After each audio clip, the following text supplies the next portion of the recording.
Welcome to round 3. I have won the role and chosen to play, and I'm faced with this slightly awkward hand. I think it's borderline, but I have 3 draws to find a forest, and even if I miss a draw, it's not the end of the world because I have a wall of frost.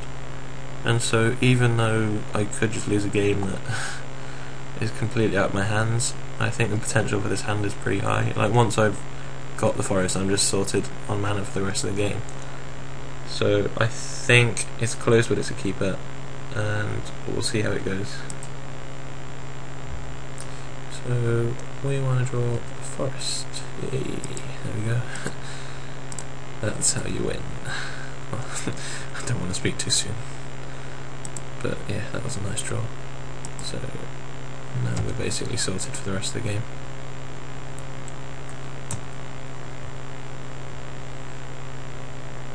He's playing blue-white, which means normally I would cultivate so that I can resolve a card control with regenerate next turn. But because he is, because he's not going to play any cards that stop me regenerating or kill without allowing regeneration. Sorry, kill and do allow regeneration. It's better to play the Wall of Frost and just make sure I don't take any unnecessary damage. Because I can just make the card control without regenerating, it won't make any difference. Wild Griffin is one of the cards I do not want to be facing, but hopefully we can race back with big cudgels. It means I'm good against pacifism mind control as well now, because I've got the unsummon. That was a reasonable draw. Pretty much anything non-land I draw is good. It's annoying how if you F6 during their turn, it still gives you the option to block even if you have no flying blockers. Well, I wanted to draw land, but not too many. That's enough, thanks deck. So is the money running 16, so once I've cultivated I won't have that many left to draw. Yeah, I can start racing back reasonably well with my card control if he doesn't start making... well, yeah, that's fine. I think if I attack he'll take 4 and then swing back for 6, assuming I don't jump. But I mean, I think I kinda have to attack, because if I don't attack I'm just taking 2 damage over and over. Like, I need to apply some pressure, so I think it's better to go 4 and 4. Like, I'm probably going to jump, so once a Wall of Frost has been going, it'll be 4 and 4 rather than 0 and 2.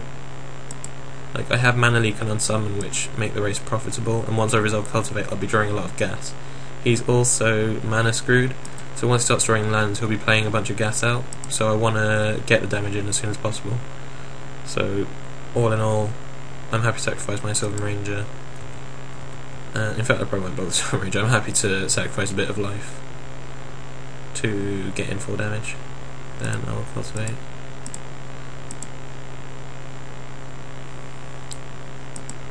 Island Forest. I'll put the forest into play tapped so I can make the island untapped. That way I can mana leak and unsummon. And my phone's ringing, sorry about that, I'll let that ring. Probably my mum.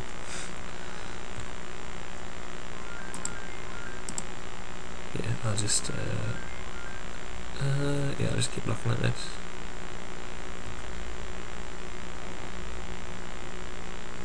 Yeah, that's mana leakable.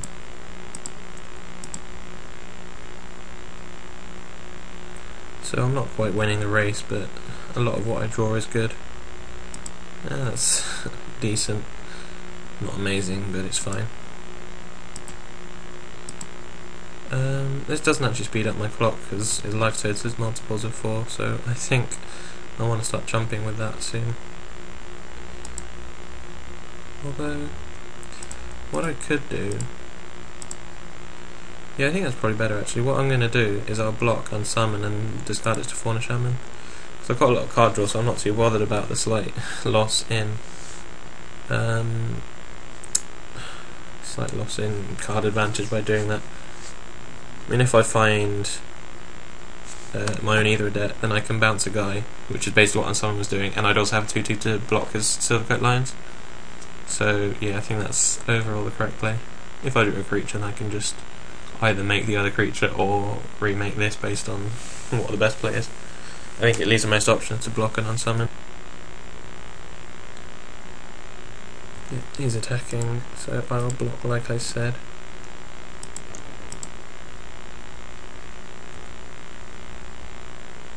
The Wall of Frost keeps his guy tapped, and I'll, in fact, I'll see if he's got anything first. I'll wait till he's past priority, because he might have Inspired Charge or something, but he doesn't. I mean, I don't see why he would, but I'm not sure what I targeted there. Target my guy. Yeah.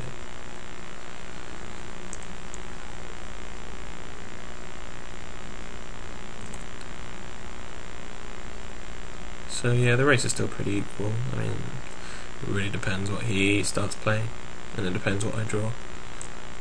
But at this point, it's looking okay.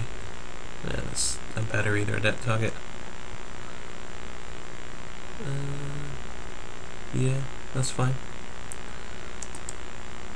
I think I will offer him the trade first, because if he trades, then that's good for me.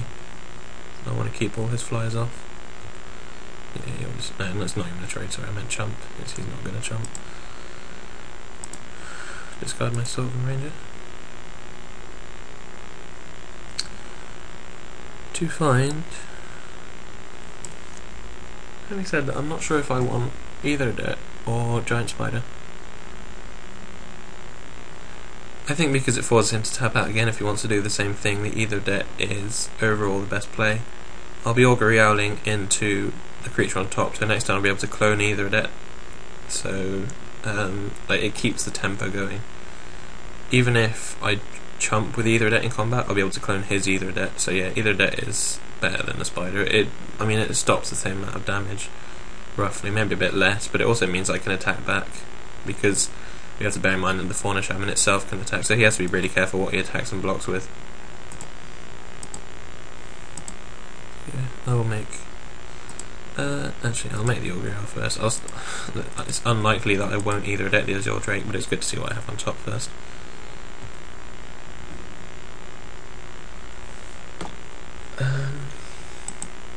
I'll put the Forest on the bottom because there's no way I want to draw that. Put Scroll Thief on top, and then the Preordain on top. So that way, if I scry into Scroll Thief and Mind Control, I'll obviously take the Mind Control, but if I scry into Scroll Thief and a blank, I'll just take the Scroll Thief, then Fauna Shaman into an either Det. And then, as expected, I'll either Det his Azure Drake.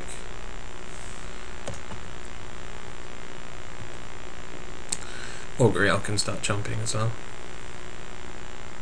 As with the Sylvan Ranger, it doesn't need to attack because his life total is still an even number, so the 4s and 2s will get there without help from a 1.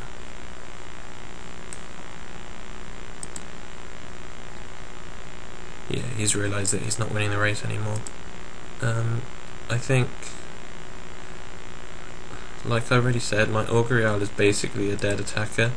So the best thing to do, I wouldn't normally advise chumping when you're taking 2 from 8, but because the Augury Owl is not attacking, it's better to block now just in case something bad happens. Like, he's going to follow up with a guy and I'll just either Det the same guy and then bash him. So, like, it's best to just use my Augury Owl now while I can. He makes an Air Servant, that's fine, it's just another guy I'm going to bounce. Or Mind Control. Nope. It doesn't really matter where I put it. This is going on top and that's all that's relevant. 1, 2, 3, 4, 5. So I'll just be doing like I said. Discard this. I'm finding a clone, that's for sure. But what I now need to decide is, do I want to clone my either Det and bounce this and attack him? Or do I want to just make this? Because then I can keep his Air Servant tapped next turn. He will tap my Air Servant, but I mean, I'd take 2 off the Griffin, and then I can just tap any of his flying guys after that.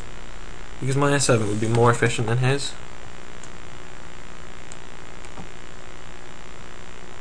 Yeah, I think this is actually the better play to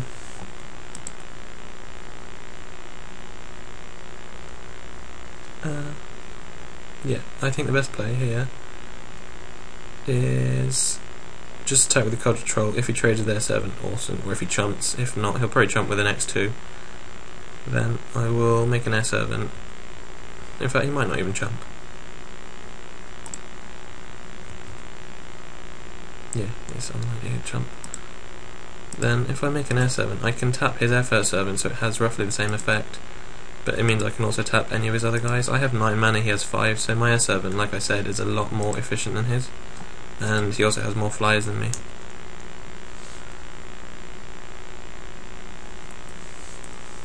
Now I just need to hope he doesn't Inspire Charge. I suppose that would have been a good reason to not jump with the L. But it doesn't matter, I guess he can't tap my Flyer and Inspire Charge in the same turn.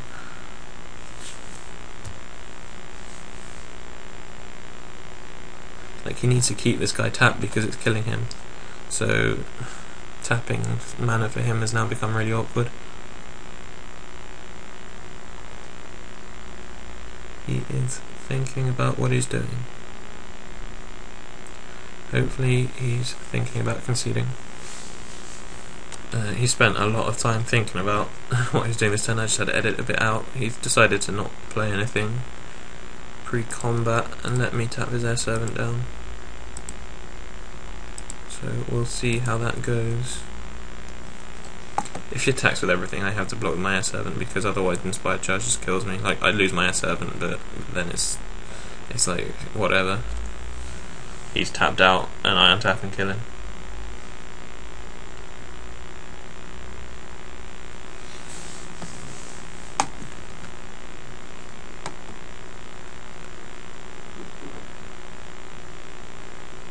Yeah, he seems to be doing it. Nope. The fact that he's not sure shows that he probably doesn't have anything.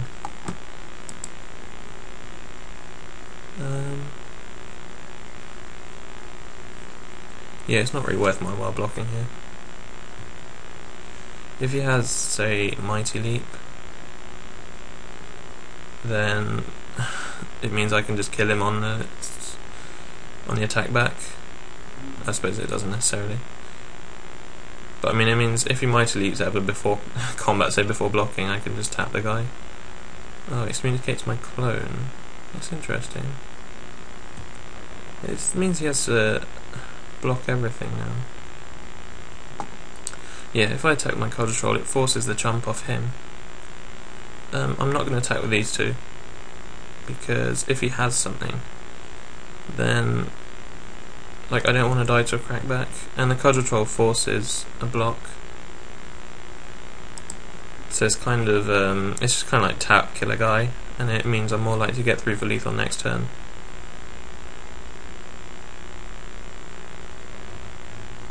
So yeah, as expected, that forces a chump. And then what I might do, I've got the clone again, but I mean, I'm not sure if I want to tap his S7, make an S7 and tap his S7, or if I want to make an either debt and just bounce his S7.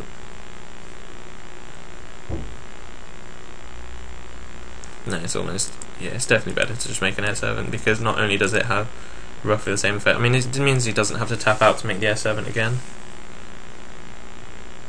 but it also means that my S7 is just straight up lethal next turn, so he has to keep 3 up to tap it. Like, this is just all round the better play. So yeah, he goes into combat, I tap his S7.